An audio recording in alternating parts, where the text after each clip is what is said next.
Salmo 23, salmo muito conhecido nosso, muitos de nós o temos de cor e também no coração. O Senhor é o meu pastor, de nada terei falta. Em verdes pastagens me faz repousar e me conduz a águas tranquilas. Restaura-me o vigor. Guia-me nas veredas da justiça, por amor do seu nome. Mesmo quando eu andar por um vale de trevas e morte, não temerei perigo algum, pois tu estás comigo. A tua vara e o teu cajado me protegem. Preparas um banquete para mim, à vista dos meus inimigos. Tu me honras, ungindo a minha cabeça com óleo e fazendo transbordar o meu cálice. Sei que a bondade e a fidelidade me acompanharão todos os dias da minha vida, e voltarei à casa do Senhor enquanto eu viver. Até aqui. Louvado seja Deus pela sua palavra, e você diz? Amém. Há alguns anos eu li um livro muito interessante de um autor chamado Matthew Kelly, e cujo título é Os 7 Níveis da Intimidade. Eu me permiti, depois dessa leitura, fazer algumas adaptações da ideia geral desse autor.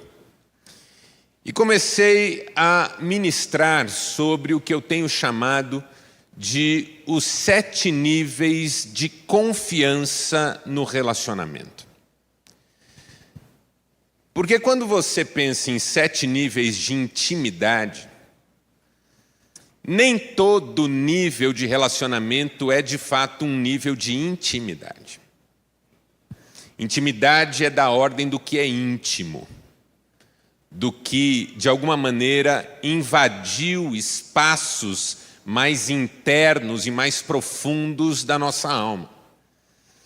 Mas há níveis de relacionamento, e são níveis de confiança, ou seja, não é em relação a todas as pessoas com quem eu convivo que eu tenho o mesmo nível de confiança. Não porque a pessoa não mereça, mas porque isso talvez não tenha sido construído. É possível que eu confie em determinado momento em alguém que não merece a minha confiança e que finalmente trai a minha confiança. Quem que nunca passou por isso? Você já foi traído por alguém? Já foi passado para trás por alguém?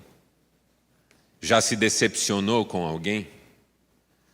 Embora como psicanalista eu sempre gosto de me lembrar que decepção é alguma coisa muito mais nossa do que do outro. O psicanalista francês Jacques Lacan escreveu que quando a gente fica decepcionado, a gente sempre está enganado. Por que é que eu esperei o que finalmente não veio? Por que é que eu dependi tanto? Por que é que eu abri as portas de forma tão escancarada se os sinais estavam lá? Já houve momentos na minha vida em que eu confiei em quem finalmente se mostrou indigno da minha confiança. Mas ainda assim, não é em todo mundo que eu confio. Não é em relação a todo mundo que eu demonstro certa intimidade na confiança. Então, quais são os níveis que eu digo que são os 7 níveis de confiança no relacionamento? O primeiro nível é o nível que eu chamo de interação eventual. É aquele nível em que eu me relaciono, por exemplo, com aquele sujeito que fica na portaria do meu prédio. Eu entro, eu o cumprimento, ele me cumprimenta de volta, às vezes faz alguma fala em relação a um time de futebol, às vezes um comentário sobre o clima, alguma notícia que está sendo transmitida de forma mais intensa pelos meios de comunicação. Mas são interações eventuais, não passa disso. Conversa de elevador. Às vezes a gente entra num elevador e se sente meio que na obrigação de fazer menção à presença de um outro ali. A gente cumprimenta.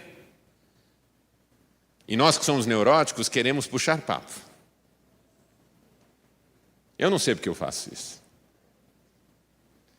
Às vezes eu entro no elevador, tem uma pessoa lá e eu penso, deixa eu puxar um assunto bem inteligente, uma coisa profunda, que marque essa vida, e eu digo, tá quente hoje, né?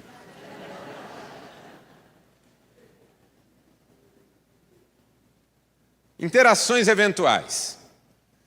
Em alguns casos, nós jamais voltaremos a ver aquela pessoa, mas interagimos com ela de forma muito superficial.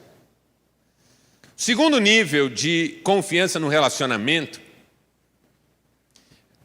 porque talvez você pergunte, mas esse primeiro nível é de confiança? É, porque quando você não confia nada, você nem dirige a palavra. Fez lembrar quando eu ainda morava aqui no Parque Continental e trabalhava na agência do Banco do Brasil no CEAGESP. Um dia, por causa de uma missão que me foi dada, eu saí de casa, ao invés de ir para a agência, fui para um outro lugar, e para isso fui pegar um trem ali na estação de Presidente Altino. E eu estava com o uniforme do banco, que era lindo. Era uma calça azul, de um azul que não existe mais, e uma camiseta azul clara. Não era uma camiseta, era uma camisa de manga curta, tinha até uns botões nos ombros. Terrível. E eu entrei no vagão quando a porta se abriu e na estação seguinte entrou um grupo de skinheads, você lembra dos skinheads. E a hora que eu os vi dentro do vagão, eu já comecei a orar. E eu estava meio afastado da fé, voltei rápido para o Senhor. Deus me ajuda. E eles começaram a quebrar tudo. Quebrar os assentos. Tinha um que chutou a janela até a janela estourar. E eu quieto. Quieto. Quando chegamos na estação seguinte, a porta abriu, eu saí correndo, eu só ouvi alguém dizer, moleque! E eu já estava na rua. Quando você não tem confiança, você finge que nem ali está. Não tem interação nenhuma. Se alguém puxa papo com você e te dá medo, você nem responde. Então o nível da interação eventual já é um nível de confiança, mas é pequeno. O segundo nível é o nível da troca de informação. É quando você já se sente na liberdade de dizer algo a seu respeito, um fato. Hoje eu tenho médico. Moro ali na rua tal. Gosto de tal restaurante. Estou lendo um livro. Você precisa confiar um pouquinho mais em alguém para dizer algo do nível da informação, de um fato, de uma verdade a respeito da sua vida. Terceiro nível da confiança nos relacionamentos, já um pouco mais elaborado, é o nível do compartilhamento de opinião. Você precisa ter alguma confiança para expressar uma opinião. Falar, por exemplo, da sua preferência política. Falar, por exemplo, do que você acha de igrejas e religiões. Falar, por exemplo, o que você acha de uma certa cultura ou expressão popular. Por quê? Porque quando a gente expressa opinião, pode dar mal. Pode virar confusão. Pode virar briga. Pode azedar o nosso dia. Porque quando eu expresso uma opinião, eu dou o direito à pessoa de também expressar a sua. E vamos falar a verdade, quantas vezes você já não disse, por que é que eu fui tocar nesse assunto?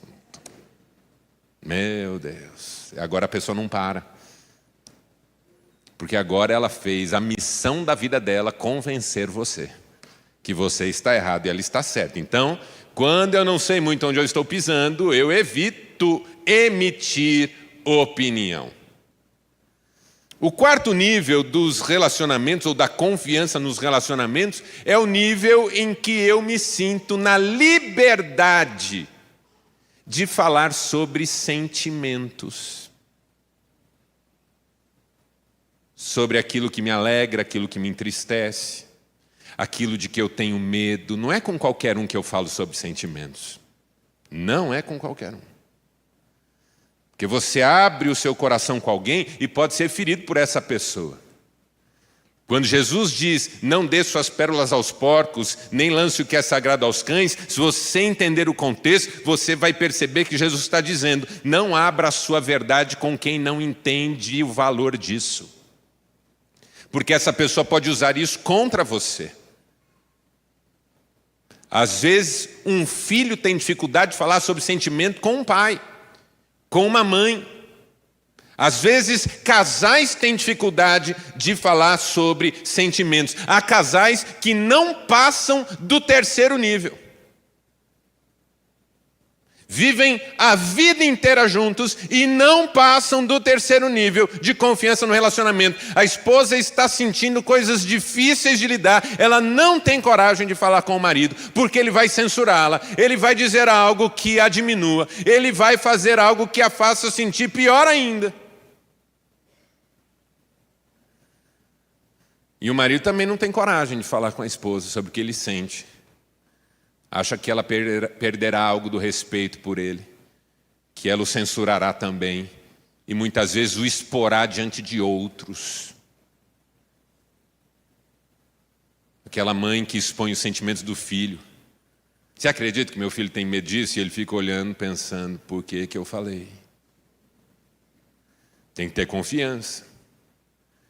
Quinto nível de confiança nos relacionamentos, o nível dos planos e sonhos.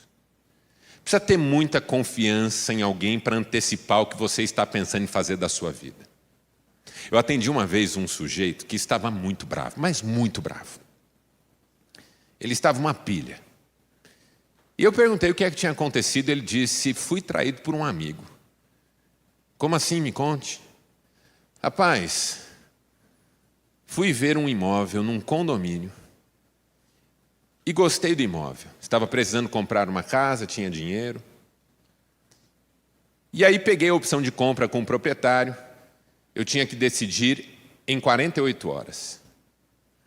Fui pegar a opinião de algumas pessoas e fui ver esse amigo, que é um amigo muito bem sucedido, tem muitos imóveis, para que ele desse uma opinião.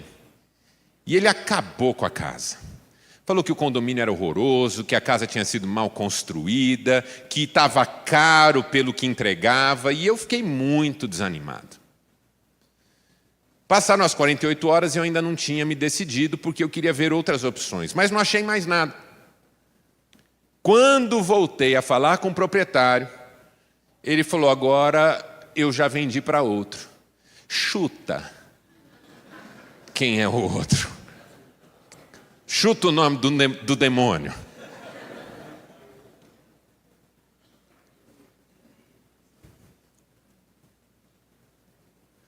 Quando você antecipa o seu movimento, o outro tem liberdade de chegar na sua frente. A adolescente diz para a amiguinha, estou começando a gostar daquele rapaz. O rapaz nunca tinha sido notado pela amiguinha, mas agora é.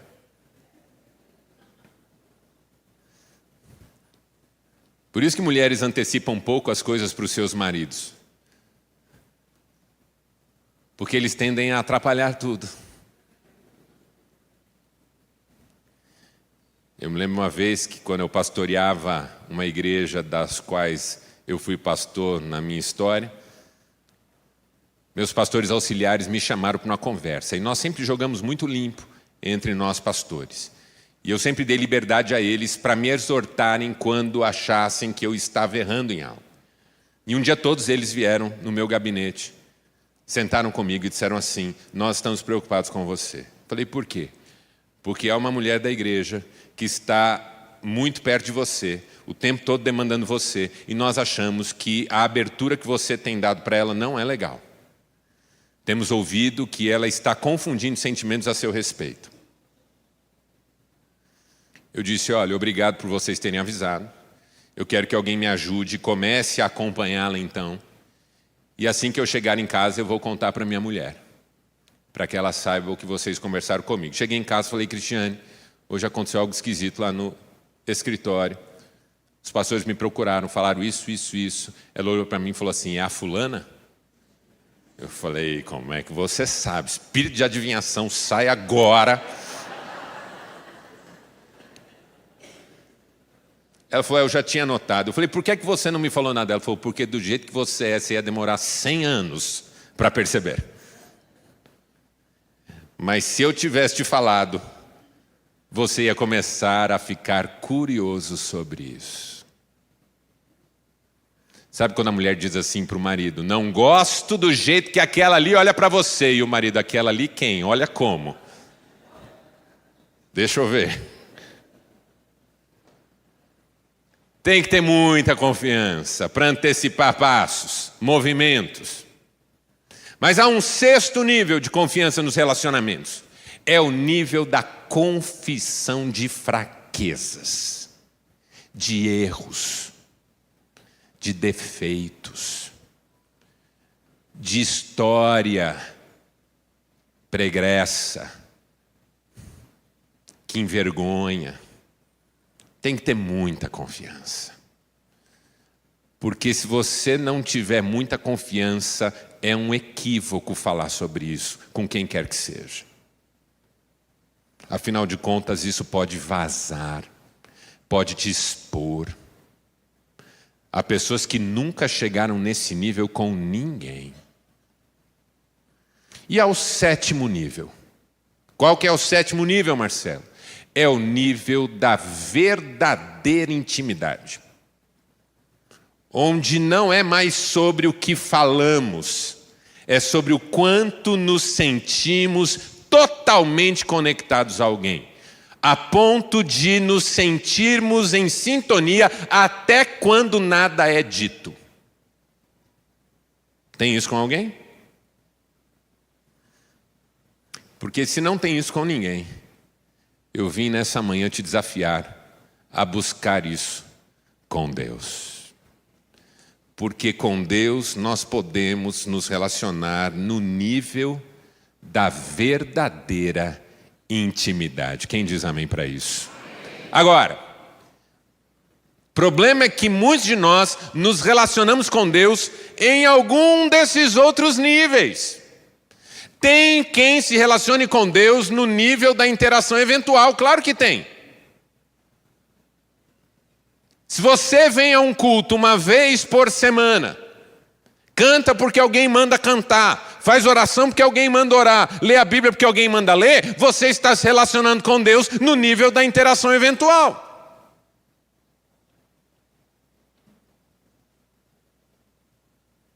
Fazer uma oração antes de uma refeição, num dia especial, só porque alguém lembrou disso, interação eventual. Participar de uma programação de um culto, só porque os amigos vão estar lá, interação eventual. É como cumprimentar Deus porque não teve jeito de não perceber que Ele está no recinto. Mas não vai passar disso. Tem pessoas que se relacionam com Deus no nível do fato, da troca de informação. Deus, hoje eu tenho prova, hein? Como se Ele não soubesse. Eu digo que há crentes que imaginam Deus como alguém que tem um bloco de notas. Deus, abençoa agora a Dona Maria, internada na Santa Casa, quarto 402. Deus dizendo, fale mais devagar, que eu estou anotando. Quando uma pessoa se relaciona com Deus sem desejar intimidade, ela não passa desse ponto em que ele informa Deus sobre aquilo que é importante e só. Há pessoas que se relacionam com Deus incrivelmente no nível da opinião. Deus não pode continuar como está. Deus, essa igreja precisa melhorar muito. Deus, por que essa vizinha é desse jeito? Deus, o mundo seria bem melhor se o Senhor fizesse isso. Você já imaginou Deus ouvindo uma oração sua e dizendo: que boa ideia, hein, filho? Que ideia top, hein, filha? Olha, essa eu vou pôr em prática. Nunca tinha pensado. Há pessoas que se relacionam com Deus no nível do sentimento. Derramam diante dele suas tristezas, expressam seus medos, se alegram com ele. Há pessoas que se relacionam com Deus no nível dos sonhos e planos. Colocam tudo diante do altar, não dão um passo sem direção e aprovação de Deus, confiam no provérbio que diz: o coração do homem pode fazer planos, mas a resposta certa vem dos lábios do Senhor. Há quem se relacione com Deus, e não são muitos, infelizmente, no nível das fraquezas, da confissão de pecado, pedido de socorro, quebrantamento. Mas todos esses níveis estão incluídos no nível da verdadeira intimidade. E por que é que eu estou falando sobre isso, irmãos? Porque o Salmo 23 é fruto do coração de um homem que vivia com Deus em verdadeira intimidade. Verdadeira intimidade. Nenhum outro nível ficava de fora, mas nenhum outro nível era o ponto final da trajetória. Só a verdadeira intimidade interessa para aqueles que verdadeiramente amam a Deus e querem conhecê-lo. Eu desejo verdadeira intimidade com o Senhor. Quantos estão comigo nessa manhã? Eu desejo verdadeira intimidade com o Senhor, porque é uma bênção ter verdadeira intimidade com Deus. É uma bênção ter verdadeira intimidade com um cônjuge. É uma bênção ter verdadeira intimidade com um filho, com um pai, com uma mãe. É uma bênção ter verdadeira intimidade com um amigo. Mas, sobretudo, é uma bênção ter verdadeira intimidade com Deus. O Salmo 23 não só é fruto de uma verdadeira intimidade, como também é um roteiro de verdadeira intimidade.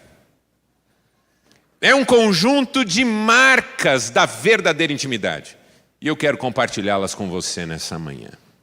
Primeira marca da verdadeira intimidade, eu vou chamar aqui de senso, diga senso, de suficiência.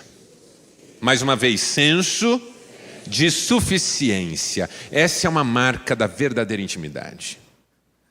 Esse relacionamento é suficiente.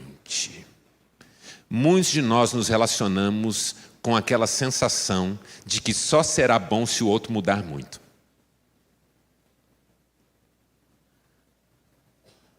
Sabe aquela irmãzinha? Ela não está aqui nessa manhã, graças a Deus, que não casou com um homem que ela conhece, casou com um projeto que ela tinha para ele. E agora, 30 anos que ele não entrou no projeto ainda, ela está amargurada. Porque não casou com ele, casou com a ideia. Não, ele vai mudar. O pai diz: filha, ele é meio bruto, hein? Vai mudar. A mãe diz: filha, ele não te respeita muito, vai mudar. O pastor falou: irmã, ele não é muito firme com Deus, vai mudar. Às vezes, quando alguém diz que está disposto a assumir um compromisso com outra pessoa, você está consciente das características dela? Está disposta a assumi-la como ela é, ainda que ela jamais mude nada?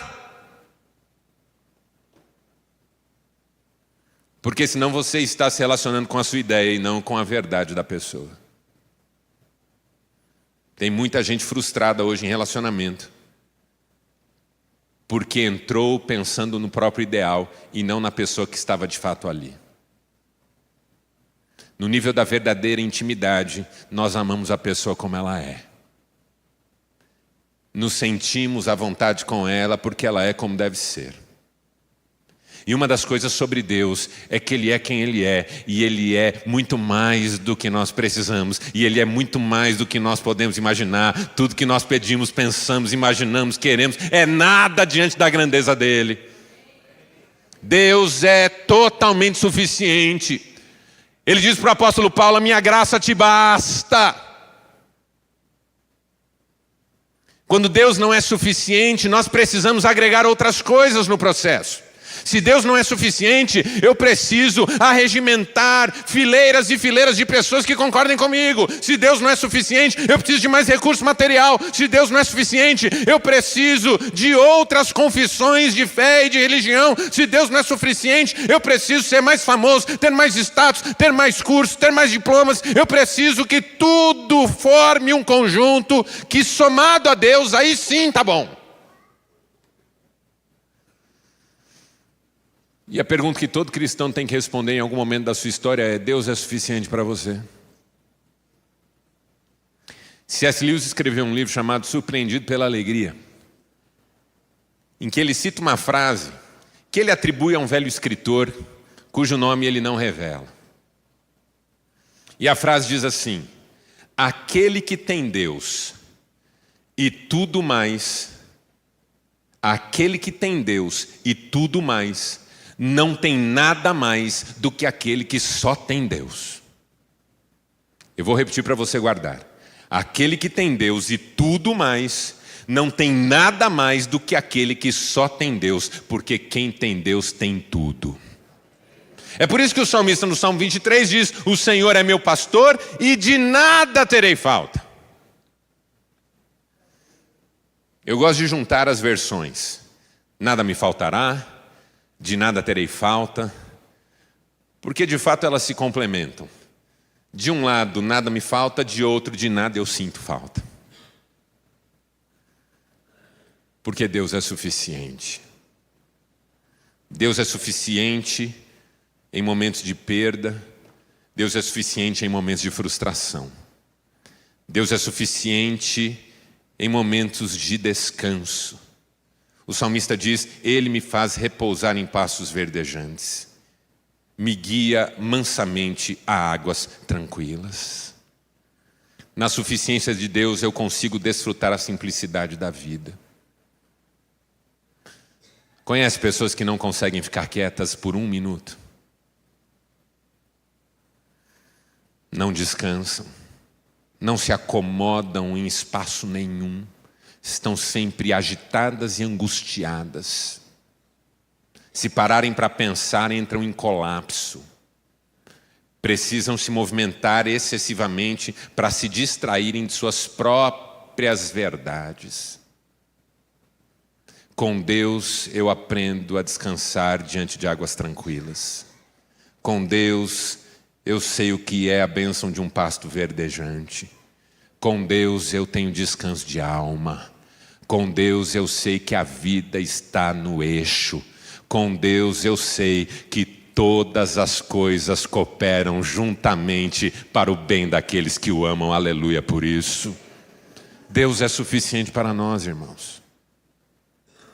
Como eu tenho uma relação de verdadeira intimidade com a minha mulher, ela é suficiente para mim, eu não preciso de outra. Eu não preciso preencher espaços vazios buscando aventuras temporárias, periódicas, eventuais. Quando a família é suficiente, a gente não permite que trabalho, compromissos sociais interfiram no relacionamento que a gente tem em casa. Quando algo é suficiente, a gente não fica procurando confusão. A insuficiência gera angústia, angústia, um movimento de busca permanente. Eu conversei com uma pessoa esses dias e disse para ela: você é marcada por uma busca que nunca se realiza e por isso nunca cessa. Parece que está sempre procurando alguma coisa, e quando acha, não é, e aí acha outra coisa e não é, e está sempre descartando o que encontra em nome daquilo que nem sabe o que é. Na relação de suficiência, nosso coração encontra paz. Por isso que eu gosto do Salmo 131 também, que diz assim: Senhor, não é soberbo o meu coração, nem altivo o meu olhar. Não ando à procura de grandes coisas, nem de coisas demasiado grandes para mim. Pelo contrário, fiz calar e sossegar a minha alma, como uma criança recém-amamentada se aquieta nos braços de sua mãe. Como essa criança, assim é a minha alma. Que bênção! Quando o salmista diz: eu me deito e logo pego no sono, porque só tu me fazes repousar seguro. Essa suficiência de Deus na nossa vida. Quem tem Deus tem tudo. Essa é a primeira marca da verdadeira intimidade. Deus é suficiente. Não há espaços vazios. Atribuem a Dostoiévski uma frase, eu nem sei se é dele. Li poucas obras dele e não encontrei essa frase em nenhuma, então não sei. Mas como ela é atribuída a ele, eu sempre atribuo também. O coração do homem tem um vazio do tamanho exato de Deus. Quando Deus entra, ele fica totalmente preenchido. Não há mais espaços vazios. Não há mais. Segunda marca da verdadeira intimidade. Desejo, diga, desejo de ser melhor. Isso a verdadeira intimidade faz conosco. Nós queremos melhorar como pessoas. Uma vez minha mulher me fez chorar quando disse para mim: eu louvo a Deus pela sua vida, porque você me faz uma pessoa melhor. Foi o melhor elogio que eu ouvi dela em todos esses 30 anos em que estamos juntos. E eu disse para ela: você também me faz querer ser uma pessoa melhor. A gente quer melhorar por aquele que a gente ama. Quem só quer que o outro melhore não entendeu nada sobre intimidade. Mas quem quer ser uma pessoa melhor, entendeu o desafio da intimidade. Na intimidade, você se vê e quer mudar. Na intimidade, o outro não precisa ficar apontando o dedo, você se vê. Quanto mais íntimo eu me torno de alguém, mais eu percebo por onde eu vou que faz sentido e abençoa essa pessoa, e por onde eu vou que não faz sentido e fere essa pessoa. Na verdadeira intimidade eu não quero ferir quem eu amo. Não faz sentido. Na verdadeira intimidade com Deus, muito mais, eu desejo ser uma pessoa melhor. Ele é a luz que ilumina todo homem. Quando essa luz brilha sobre mim, eu reconheço quem eu sou, reconheço os meus pecados, eu desejo que Ele me mude.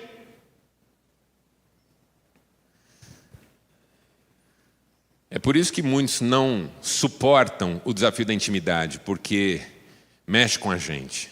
A Bíblia diz que a luz veio ao mundo, mas os homens amaram mais as trevas do que a luz, porque as suas obras eram más. Quanto mais eu me aproximo de Deus, mais eu percebo que eu sou muito pequeno, entendeu? Se você está longe de algo, esse algo fica pequeno, não é assim? A lua é enorme, mas parece pequena porque a gente está longe dela. Mas quando a gente se aproxima de algo grande, fica maior a cada passo. Não fica menor, fica maior. E quanto mais perto de alguém, mais as diferenças entre nós se destacam. É só você tirar uma foto com alguém mais magro que você. Você fica enorme. Eu gosto de tirar foto com gente que está mais cheinha que eu. Parece que eu estou em forma. Quando eu chego perto de alguém muito bonito, falo: não, está me enfeiando, sai daqui. Na comparação, a gente nota as diferenças. Imagina o que é viver na presença do Altíssimo. Não tem uma hora que eu não me sinta pecador, mas também não tem uma hora que eu não me sinta amado. Porque se Ele, sendo quem Ele é, aceita o desafio da verdadeira intimidade com alguém como eu, é porque Ele me ama muito. Pagou um preço enorme pela minha vida. Então eu quero mudar, eu quero ser uma pessoa melhor, eu quero caminhar nesse caminho, eu quero crescer, desenvolver, como diria o apóstolo Paulo, a minha salvação com temor e tremor. O salmista diz isso, ele diz: guia-me pela vereda da justiça por amor do seu nome. A vereda da justiça é uma vereda em que nós andamos sempre para diante, não voltamos atrás. A vereda da justiça no Salmo 23 faz menção à ideia de que a justiça de um justo é como a alvorada que vai brilhando cada dia mais e mais até ser dia perfeito.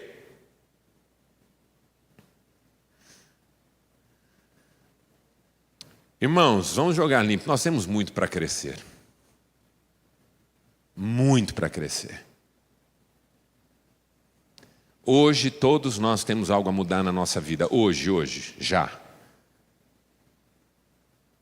Eu tenho muitas coisas hoje que eu quero mudar na minha vida para ser uma pessoa mais parecida com Jesus. Que reflita mais o amor de Deus.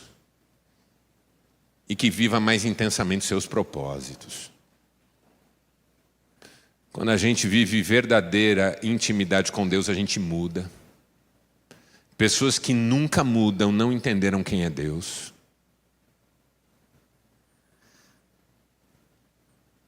O apóstolo Paulo diz: até que cheguemos à perfeita maturidade, à semelhança da estatura de Cristo. Quem não entendeu isso não entendeu nada sobre a fé. Que é preciso crescer, amadurecer, aprimorar, desenvolver, servir mais e mais, conhecer os próprios dons espirituais, usá-los para a glória de Deus, viver de forma cada vez mais desapegada do mundo, sem todavia deixar de ser bênção no mundo, livrar o coração de pendências emocionais, aprender a perdoar. 20 anos na igreja e 20 anos com esse coração rancoroso. Não pode. Está fazendo mal para você. Porque a vereda da justiça não é uma bênção para Deus, é uma bênção para mim que ando nela. A vereda da justiça me molda como pessoa. Eu me sinto cada vez mais maduro, mais pronto para os desafios e menos afetado com pequenas coisas. Esses dias eu estava jantando sozinho num restaurante, num lugar que eu estava dando palestras, e na mesa da frente tinha umas adolescentes conversando. E eu me segurei para não rir, porque as mesas eram muito próximas. Mas é tão curioso quando você ouve adolescentes falando sobre seus problemas. São tão dramáticos. Minha vida acabou, uma disse. Minha vida acabou. Você acredita que ele falou isso para mim? Ai, que vontade de morrer. Na maturidade você descobre que não é todo problema que é grande. Adultos que continuam superestimando, superdimensionando, supervalorizando seus problemas, são adultos, mas são imaturos. Não é tudo que é um drama. Não é tudo que precisa fazer tempestade em copo d'água. Não é tudo que precisa mascar, ruminar. Não é tudo que a gente precisa transformar em motivo para expressar vitimismo e descontentamento. A irmã Leila leu aqui para nós, 1 Tessalonicenses 5,18, em tudo deem graças. Ah, o dia foi difícil, agradeça, você venceu o dia difícil. Os problemas são grandes, dê graça, porque Deus está com você em meio à sua luta. Saia desse lugar vitimista em nome de Jesus. Chega, você já tem 50 anos, chega de ser vítima. De atribuir ao outro as razões de seu sofrimento, de você não ser a pessoa que devia ser. Ande pela vereda da justiça, o pastor está com você. Ele guia você. Você não está só. Você não está perdido, perdida. Pegue na mão dele, deixe-se conduzir. Na verdadeira intimidade, a gente quer melhorar como gente. Eu quero muito melhorar como gente. Terceira marca da verdadeira intimidade é o que eu vou chamar aqui de convicção. Diga, convicção de segurança. Mais uma vez, convicção de segurança. Sabe aquela certeza de que você está protegido? De que o outro não vai, como a gente dizia no popular, roer a corda? Você sabe que uma das coisas que eu aprendi com Cristiane nesses nossos 30 anos juntos é que eu posso contar com ela.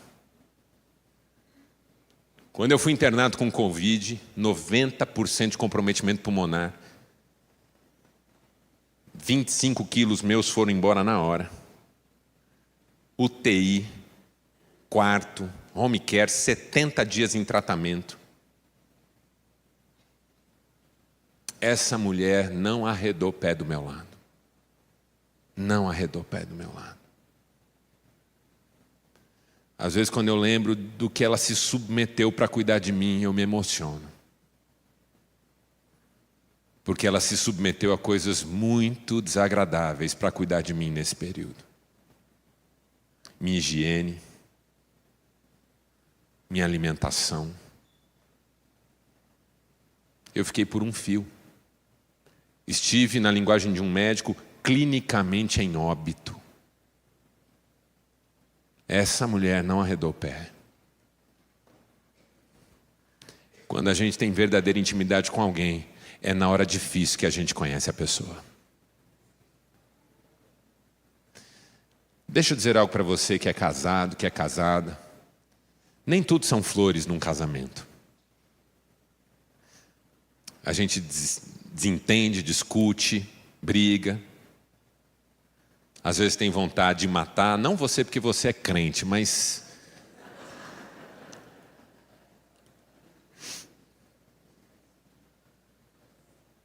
Só que no fundo a gente sabe que o outro está lá. E que nós estamos lá por ele também. E que quando precisar pode contar. A gente sabe disso. Se tem uma coisa que eu sei sobre Deus, meus irmãos, é que Ele está conosco. Ele não nos desampara nunca. Não precisamos nos sentir desprotegidos. O salmista entendeu isso. Ele diz, ainda que eu ande. E note a dinâmica do salmo. O salmo começa, o Senhor é meu pastor, de nada terei falta ou nada me faltará. Ele me faz repousar, Ele me guia mansamente, Ele me guia pelas veredas da justiça por amor do seu nome. Ainda que eu ande, porque às vezes sou eu que faço confusão. Ele me guia, Ele me sustenta, Ele me ensina, Ele me move, mas às vezes eu ando por um vale de sombra de morte. Não é toda vez que sou eu, mas às vezes sou eu. Você já passou por uma luta terrível que no fundo você sabe que não precisaria ter existido se você não tivesse criado? Eu tenho um livro chamado Sabedoria para Viver e Ser Feliz. Eu digo, primeiro ponto, preciso de sabedoria, porque boa parte dos meus problemas eu criei. Eu não precisava, eu fui lá e arrumei. Você já se meteu no que você não devia? Fala, irmã. Irmão, já se meteu no que não era da sua conta? E aí virou um problema para você? Eu falo, meu Deus, por que eu crio problema para mim? Que tipo de masoquismo é esse? Eu estou lá em paz, deitado na rede, tomando água de coco e falo, estou precisando de um problema. Você sabe que psiquicamente, isso é mais comum do que você imagina. Freud escreveu um texto em que ele fala sobre pessoas que triunfam quando fracassam e fracassam quando triunfam. Sabe gente que quando está tudo bem vai lá e faz um arraso? E quando está tudo mal parece que agora a pessoa está satisfeita? Reclama, briga, mas parece que agora está no lugar. Porque quando está tudo bem, ela faz alguma coisa para estragar tudo. Autossabotagem é o nome que a gente dá para isso. Você está na paz e você rouba a sua paz de você. Eu faço isso. Quem que não faz?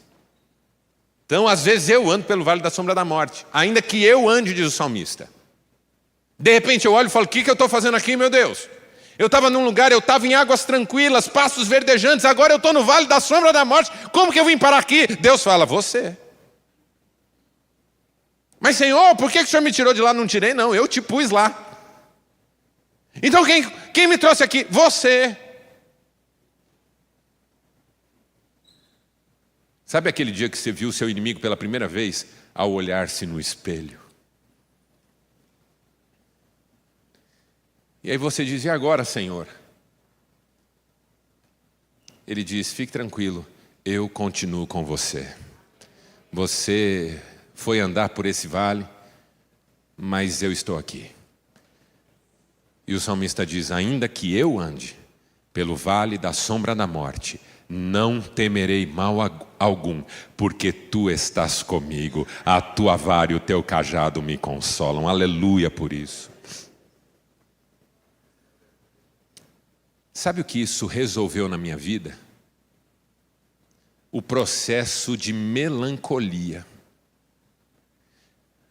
Porque é comum quem anda no vale da sombra da morte ficar mastigando esse dia em que começou a andar por esse vale. A culpa, a fantasia de como seria a minha vida se eu não tivesse vindo para cá. Ah, se eu pudesse voltar no tempo e fazer tudo de novo. Quando eu tenho convicção de segurança, eu não preciso mais fantasiar a ideia de que minha vida seria diferente se fosse de outro jeito, porque seja como for, Ele está comigo. E daqui onde eu estou, seja o ponto que for, eu não sei em que ponto você está agora na vida. Eu sei que eu e você estamos aqui nesse lugar, mas na vida cada um está num ponto, num lugar existencial, enfrentando alguma luta. Não importa em que ponto da sua história você está, desse ponto para diante, você pode ir para onde Deus conduzir você e pode ser quem Deus quer que você seja, porque Ele é poderoso para fazer infinitamente mais. Não desanime. No vale a gente não morre, porque Ele está conosco. Esse vale tem fim. E uma hora nós o teremos atravessado. E estaremos do outro lado, para a glória de Deus. E o último ponto, a última marca da verdadeira intimidade é o que eu vou chamar aqui de certeza, diga certeza do futuro. Na verdadeira intimidade, a gente sabe que o amanhã também está garantido.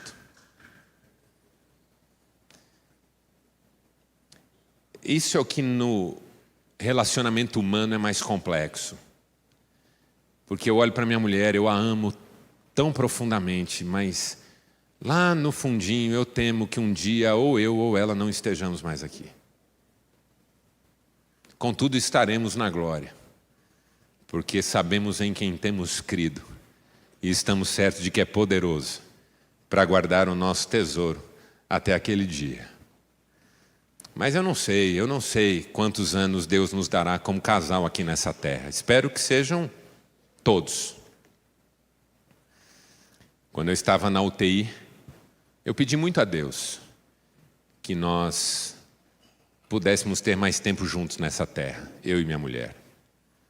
Foi no ano em que nós completaríamos, como completamos, 25 anos de casados, bodas de prata. E eu tinha comprado um pacote para um hotel que sempre foi o sonho nosso. Na pandemia, eles venderam em preços promocionais. Nós pagamos 20% do que era o valor. Falei, é de Deus.